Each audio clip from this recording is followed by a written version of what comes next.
BJP ಕಾರ್ಯಕರ್ತೆಯನ್ನ ಪೊಲೀಸರು ಬಟ್ಟೆ ಬಿಚ್ಚಿ ಅಮಾನುಷವಾಗಿ ಥಳಿಸಿರುವ ಆರೋಪ ಹುಬ್ಬಳ್ಳಿಯಲ್ಲಿ ಕೇಳಿಬಂದಿದೆ.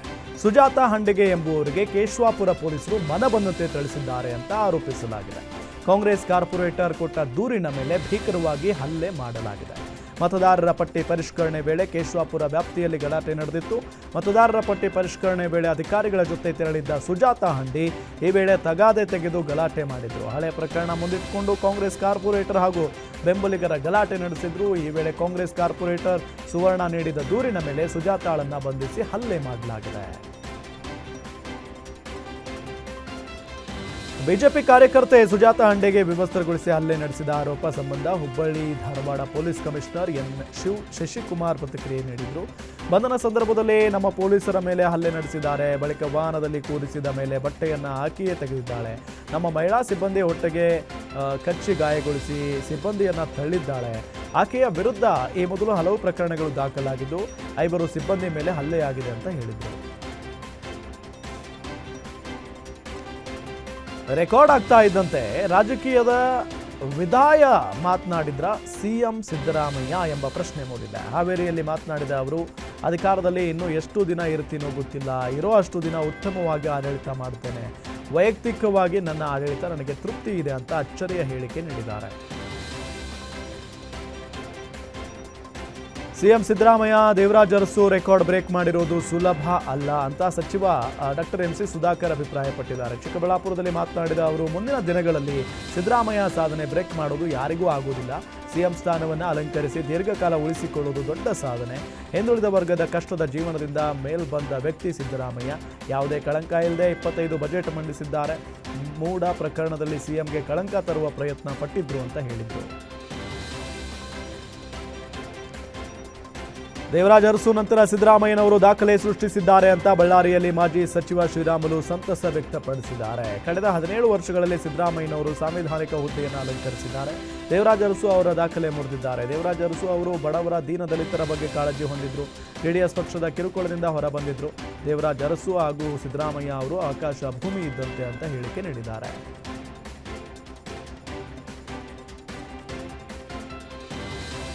ಶಾಸಕ ಭರತ್ ರೆಡ್ಡಿ ಹೇಳಿದ ತಕ್ಷಣವೇ ಗನ್ಮ್ಯಾನ್ ನಮ್ಮ ಮನೆ ಕಡೆ ಶೂಟ್ ಮಾಡಿದ್ದಾನೆ ಅಂತ ಮಾಜಿ ಸಚಿವ ಜನಾರ್ದನ್ ರೆಡ್ಡಿ ಹೇಳಿಕೆ ನೀಡಿದರು. ಈ ಗಲಭೆ ನಡೆದಿದ್ದೇ ಶಾಸಕ ಭರತ್ ರೆಡ್ಡಿಯಿಂದ ಮೃತ ರಾಜಶೇಖರ್ ಬಾಟಲ್ ಎಸೆಯುವ ದೃಶ್ಯವನ್ನು ತೋರಿಸುವ ಮೂಲಕ ಜನಾರ್ದನ್ ರೆಡ್ಡಿ ಆರೋಪ ಮಾಡಿದರು. ಶಾಸಕ ಭರತ್ ರೆಡ್ಡಿ ಕಡೆಯಿಂದ ಮರ್ಡರ್ ಆಗಿದೆ. ಬಾಟಲ್ ಎಸೆದು ವಾಪಸ್ ಹೋಗುವ ವೇಳೆ ಶೂಟ್ ಮಾಡಲಾಗಿದೆ. ಶಾಸಕ ಭರತ್ ರೆಡ್ಡಿ ಹೇಳಿ ಮಾಡಿಸಿದ ಗಲಭೆಯಾಗಿದೆ ಅಂತ ಆರೋಪಿಸಿದರು. ಬಳ್ಳಾರಿಯಲ್ಲಿ ವಾಲ್ಮೀಕಿ ಬ್ಯಾನರ್ ಗಲಾಟೆಗೆ ಸಂಬಂಧಪಟ್ಟಂತೆ ಈಗಾಗಲೇ ಒಬ್ಬ SP ಅವರನ್ನು ಅಮಾನತು ಮಾಡಿರುವ ಸರ್ಕಾರ ಇದೀಗ IGP ವರ್ತಿಕಾ ಕಟ್ಯಾರ್ ಅವರನ್ನು ಸಹ ವರ್ಗಾವಣೆ ಮಾಡಿ ಡಾಕ್ಟರ್ PS ಹರ್ಷ ಅವರನ್ನು ಬಳ್ಳಾರಿ ವಲಯ IGPಯನ್ನಾಗಿ ನಿಯೋಜಿಸಿದೆ.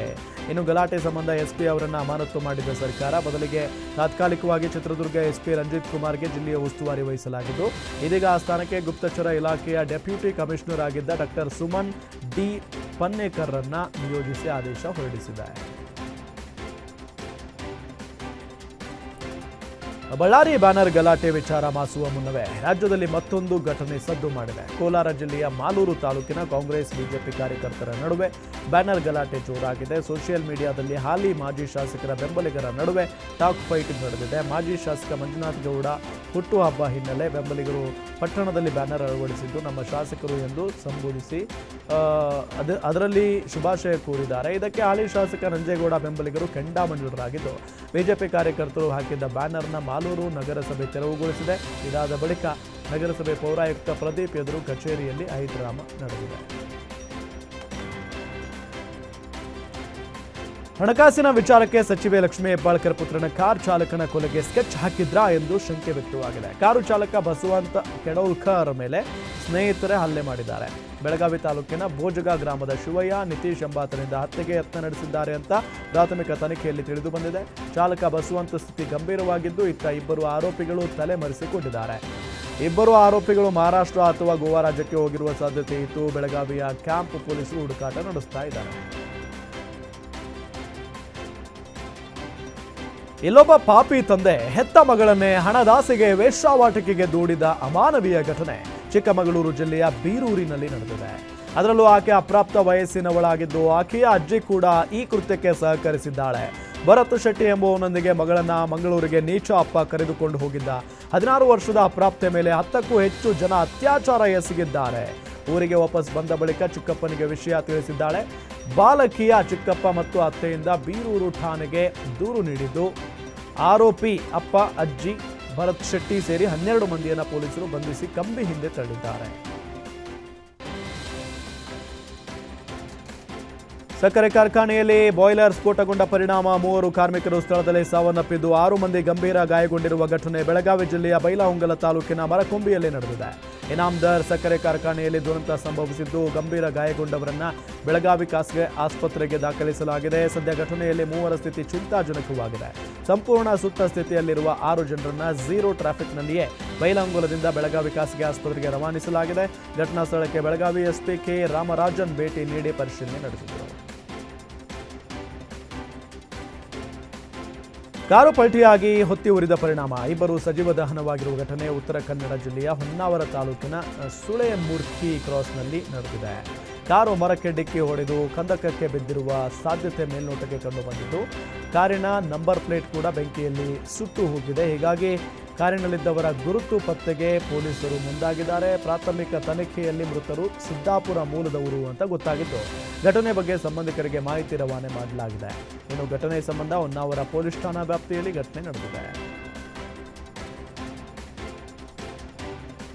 ವಿದ್ಯುತ್ ಶಾರ್ಟ್ ಸರ್ಕ್ಯೂಟ್ನಿಂದ ಮೊಬೈಲ್ ಅಂಗಡಿ ಬೆಂಕಿಗಾಹುತಿಯಾದ ಘಟನೆ ಚಿಕ್ಕಬಳ್ಳಾಪುರದ ಚಿಂತಾಮಣಿ ನಗರದ ಚೇಳೂರಿನಲ್ಲಿ ನಡೆದಿದೆ. ಬೆಂಕಿಯ ಕೆನ್ನಾಲಿಗೆಗೆ ಸುಮಾರು 8 ಲಕ್ಷ ರೂಪಾಯಿ ಬೆಲೆ ಬಾಳುವ ವಸ್ತುಗಳು ಸುಟ್ಟು ಭಸ್ಮವಾಗಿವೆ. ಮೊಬೈಲ್ ಫೋನ್ಗಳು, ಕಂಪ್ಯೂಟರ್ ಸೇರಿ ಇತರೆ ಬಿಡಿ ಭಾಗಗಳು ಬೆಂಕಿಗಾಹುತಿಯಾಗಿವೆ. ಸ್ಥಳಕ್ಕಾಗಮಿಸಿದ ಅಗ್ನಿಶಾಮಕ ಸಿಬ್ಬಂದಿ ಬೆಂಕಿ ನಂದಿಸುವಲ್ಲಿ ಯಶಸ್ವಿಯಾಗಿದ್ದಾರೆ.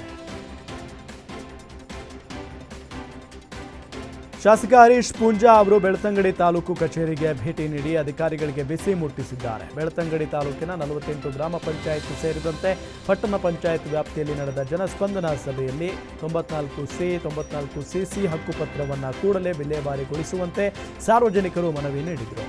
ಈ ಹಿನ್ನೆಲೆಯಲ್ಲಿ ತಾಲೂಕು ಕಂದಾಯ ಇಲಾಖೆಯಿಂದ ಪಡೆಯಲಾದ ವರದಿಯಲ್ಲಿ ವಿಲೇವಾರಿಗೆ ಬಾಕಿ ಇರುವ ಕಡತಗಳಿಗೂ ಹಾಗೂ ವಿತರಣೆಗೆ ಬಾಕಿ ಇರುವ ಹಕ್ಕುಪತ್ರಗಳಿಗೂ ಅಜಗಜಾಂತರ ವ್ಯತ್ಯಾಸ ಕಂಡುಬಂದಿತ್ತು. ಹೀಗಾಗಿ ಈ ದಿನ ತಾಲೂಕು ಕಚೇರಿಗೆ ದಿಢೀರ್ ಭೇಟಿ ನೀಡಿ ಪರಿಶೀಲನೆ ನಡೆಸಿ ವ್ಯತ್ಯಾಸ ಸರಿಪಡಿಸುವಂತೆ ಸೂಚನೆ ನೀಡಿದರು. ಬೆಂಗಳೂರು ನಗರದ ಶ್ರೀರಾಂಪುರದಲ್ಲಿ ಮಂಗಳಮುಖಿ ಸಮುದಾಯಗಳಿಗೆ ಭಯಾನಕ ಮತ್ತು ದಬ್ಬಾಳಿಕೆಯ ಹಲ್ಲೆ ಮತ್ತು ದಬ್ಬಾಳಿಕೆಯ ಘಟನೆ ನಡೆದಿದೆ. ಐಶ್ವರ್ಯ ರೆಡ್ಡಿ ಎಂಬಾತ ಸೇರಿದಂತೆ ಒಟ್ಟು 8 ಮಂದಿ ವಿರುದ್ಧ ಶ್ರೀರಾಂಪುರ ಠಾಣೆಯಲ್ಲಿ ಪ್ರಕರಣ ದಾಖಲಾಗಿದೆ. ಆರೋಪಿಗಳು ತಮ್ಮ ಸಮುದಾಯದ ಸದಸ್ಯರನ್ನೇ ಟಾರ್ಚರ್ ಮಾಡಿ ಹಣಕ್ಕಾಗಿ ದೌರ್ಜನ್ಯ ಎಸಗಿದ್ದಾರೆ ಎಂಬ ಆರೋಪ ಕೇಳಿಬಂದಿದೆ. ಸಮುದಾಯದ ಇತರ ಸದಸ್ಯರನ್ನ ಶಸ್ತ್ರಚಿಕಿತ್ಸೆ ಮಾಡಿಸುತ್ತೇವೆ ಅಂತ ಆಮಿಷವೊಡ್ಡಿ ಕರೆತಂದು ಹಲ್ಲೆ ನಡೆಸಿದ್ದಾರೆ. ಮೊದಲು 3 ಲಕ್ಷ ರೂಪಾಯಿ ಹಣ ಪಡೆದು ನಂತರ ಭಿಕ್ಷಾಟನೆ ಮಾಡುವಂತೆ ಒತ್ತಡ ಹೇರಿದ್ದಾರೆ. ಹಣ ತರದಿದ್ದವರ ಕೂದಲು ಕತ್ತರಿಸಿ ತಲೆ ಬೋಳಿಸಿ ಮರ್ಮಾಂಗಗಳ ಮೇಲೆ ಒದ್ದು ಮಾರಣಾಂತಿಕ ಹಲ್ಲೆ ನಡೆಸಿದ್ದಾರೆ ಎಂಬ ಗಂಭೀರ ಆರೋಪಗಳು ಕೇಳಿಬಂದಿವೆ. ಗಾಂಜಾ ನಶೆಯಲ್ಲಿ ರೈಲ್ವೆ ಹಳಿ ಮೇಲೆ ಬಿದ್ದು ಎಡಗೈ ಕತ್ತರಿಸಿಕೊಂಡ ಯುವಕನೊಬ್ಬ ನಶೆಯಲ್ಲಿ ಕೈಕಟ್ಟಾಗಿದ್ದನ್ನೇ ಮರೆತು ಓಡಾಡಿರುವ ಆಘಾತಕಾರಿ ಘಟನೆ ದೇವನಹಳ್ಳಿ ತಾಲೂಕಿನ ಕುಂಬಾರ ಬೀದಿಯಲ್ಲಿ ನಡೆದಿದೆ. ಉತ್ತರ ಭಾರತ ಮೂಲದ ದಿಲೀಪ್ ಎಂಬಾತ ತಡರಾತ್ರಿ ಗಾಂಜಾ ಸೇವಿಸಿ ರೈಲ್ವೆ ಹಳಿ ಮೇಲೆ ಬಿದ್ದಿದ್ದ. ಆ ಸಮಯದಲ್ಲಿ ಹಾದು ಹೋಗುತ್ತಿದ್ದ ರೈಲು ಅವನ ಎಡಗೈ ಮೇಲೆ ಹರಿದು ತುಂಡಾಗಿಸಿದೆ. ನೋವನ್ನು ಮರೆತು ನಶೆಯ ಮತ್ತಿನಲ್ಲಿ ಯುವಕ ಎದ್ದು ನಿಂತು ಓಡಾಡಿದ್ದಾನೆ. ಬಳಿಕ ಆಸ್ಪತ್ರೆಗೆ ಕರೆದುಕೊಂಡು ಹೋಗಲು ಸ್ಥಳೀಯರು ಹರಸಾಹಸ ಪಟ್ಟರು. ನನ್ನ ಬಳಿ ಹಣ ಇಲ್ಲ, ಚಿಕಿತ್ಸೆ ಬೇಡ ಅಂತ ಮೊಂಡಾಟ ಮಾಡ್ತಾ ಇದ್ದ. ಈ ವೇಳೆ ಪೊಲೀಸರ ಮೂಲಕ ಬುದ್ಧಿವಾದ ಹೇಳಿ ಡ್ರೆಸ್ಸಿಂಗ್ ಮಾಡಿ ಚಿಕಿತ್ಸೆ ನೀಡಿದ್ದಾರೆ ವೈದ್ಯರು. ದಾವಣಗೆರೆಯಲ್ಲಿ ದಿನೇ ದಿನೇ ಆನ್ಲೈನ್ ವಂಚನೆ ಕೇಸ್ಗಳು ಹೆಚ್ಚಾಗ್ತಾ ಇವೆ. ಆನ್ಲೈನ್ ಮೂಲಕ ಹಣ ಗಳಿಕೆ, ಆಮಿಷ ವಡ್ಡಿ, ವ್ಯಕ್ತಿಯೋರ್ವನಿಗೆ 15.72 ಲಕ್ಷ ವಂಚನೆ ಮಾಡಲಾಗಿದೆ. ವಾಟ್ಸಾಪ್ ಮೂಲಕ ಬಂದ ಲಿಂಕ್ ಅನ್ನು ಒತ್ತಿದ್ದರಿಂದ 10,000 ಬೋನಸ್ ಹಣ ಅಕೌಂಟ್ಗೆ ಹಾಕಿದ್ದಾರೆ. ಹೀಗೆ ಹಣದ ಆಮಿಷ ತೋರಿಸಿ ಹಂತವಾಗಿ 15.72 ಲಕ್ಷ ಹೂಡಿಕೆ ಮಾಡಿಸಿಕೊಂಡಿದ್ದಾರೆ. ಹೂಡಿಕೆ ಹಣ ವಾಪಸ್ ಬಾರದ ಹಿನ್ನೆಲೆ ಮೋಸ ಹೋಗಿರುವುದು ಬಹಿರಂಗವಾಗಿದೆ. ಬಳಿಕ ಸೈಬರ್ ಠಾಣೆಗೆ ವ್ಯಕ್ತಿ ದೂರು ಕೊಟ್ಟಿದ್ದಾರೆ. ನದಿಯಲ್ಲಿ ತೆಪ್ಪ ಮುಗುಚಿ ಯುವಕ ನಾಪತ್ತೆಯಾಗಿರುವ ಘಟನೆ ಚಿತ್ರದುರ್ಗ ಜಿಲ್ಲೆಯ ಚಳ್ಳಕೆರೆ ತಾಲೂಕಿನ ಸಾಣಿಕೆರೆ ಬಳಿಯ ವೇದಾವತಿ ನದಿಯಲ್ಲಿ ನಡೆದಿದೆ. ಮೀನು ಹಿಡಿಯಲು ಹೋಗಿದ್ದ 3 ಸಹೋದರರ ಪೈಕಿ ಓರ್ವ ಯುವಕ ನೀರು ಪಾಲಾಗಿದ್ದು ಅಗ್ನಿಶಾಮಕ ಸಿಬ್ಬಂದಿ ಶೋಧ ಕಾರ್ಯ ಮುಂದುವರೆಸಿದ್ದಾರೆ. ಧನುಷ್ ನೀರು ಪಾಲಾದ ಯುವಕ ಅಂತ ಗುರುತಿಸಲಾಗಿದೆ. ಮೀನು ಹಿಡಿಯಲು ತೆಪ್ಪದಲ್ಲಿ ತೆರಳಿದ್ದ ವೇಳೆ ಅವಘಡ ಸಂಭವಿಸಿದೆ. ಘಟನೆ ಕುರಿತು ಪರಶುರಾಂಪುರ ಪೊಲೀಸ್ ಠಾಣೆಯಲ್ಲಿ ಪ್ರಕರಣ ದಾಖಲಾಗಿದೆ. ಕೌಟುಂಬಿಕ ಕಲಹ ಹಿನ್ನೆಲೆ ಠಾಣೆ ಸಮೀಪವೇ ಪೇದೆ ನೇಣಿಗೆ ಶರಣಾಗಿರುವ ಘಟನೆ ಮಂಡ್ಯದ ಮದ್ದೂರಿನಲ್ಲಿ ನಡೆದಿದೆ. ಮದ್ದೂರು ಪೊಲೀಸ್ ಠಾಣೆಯಲ್ಲಿ ಕರ್ತವ್ಯ ನಿರ್ವಹಿಸುತ್ತಿದ್ದ ರಮೇಶ್ ನೇಣು ಬಿಗಿದುಕೊಂಡಿದ್ದಾರೆ. ಇತ್ತೀಚೆಗೆ ಪತ್ನಿ ಜೊತೆ ಕೌಟುಂಬಿಕ ಕಲಹಕ್ಕೆ ಬೇಸತ್ತು ನೇಣಿಗೆ ಶರಣಾಗಿರುವ ಶಂಕೆ ವ್ಯಕ್ತವಾಗಿದ್ದು, ಈ ಸಂಬಂಧ ಮದ್ದೂರು ಪೊಲೀಸ್ ಠಾಣೆಯಲ್ಲಿ ಪ್ರಕರಣ ದಾಖಲಾಗಿದೆ. ಕಲಬುರಗಿ ಜಿಲ್ಲಾಡಳಿತ ಹೊರಡಿಸಿದ ಆದೇಶದಲ್ಲೇ ಮಹಾ ಎಡವಟ್ಟಾಗಿದೆ ಅಂತ ಡಿಸಿ ಕಚೇರಿಗೆ ದೂರು ಸಲ್ಲಿಸಿದ್ದಾರೆ. ಇಟ್ಟಿಗೆ ಬಟ್ಟಿಯಿಂದ ಸಮಸ್ಯೆ ಆಗ್ತಾ ಇದೆ ಅಂತ ಕಮಲಾನಗರ ಬಡಾವಣೆಯ ನಿವಾಸಿಗಳು ದೂರು ಕೊಟ್ಟಿದ್ದಾರೆ. ಸಾರ್ವಜನಿಕರು ನೀಡಿದ ದೂರಿಗೆ ಜಿಲ್ಲಾಧಿಕಾರಿ ಕಚೇರಿಯ ಸಿಬ್ಬಂದಿ ಶ್ರೀನಿವಾಸ್ ಹಿಂಬರಹ ನೀಡಿದ್ರು. ಸಿಬ್ಬಂದಿ ಬೇಜವಾಬ್ದಾರಿಯಿಂದ ಬಡಾವಣೆಯ ಜನರೇ ಶಾಕ್ ಆಗಿದ್ದು, ಜನರು ನೀಡಿದ ದೂರಿನ ಉಲ್ಲೇಖದಲ್ಲಿ ಇಟ್ಟಿಗೆ ಬಟ್ಟಿ ವಿಚಾರ ಉಲ್ಲೇಖ ಆಗಿದೆ.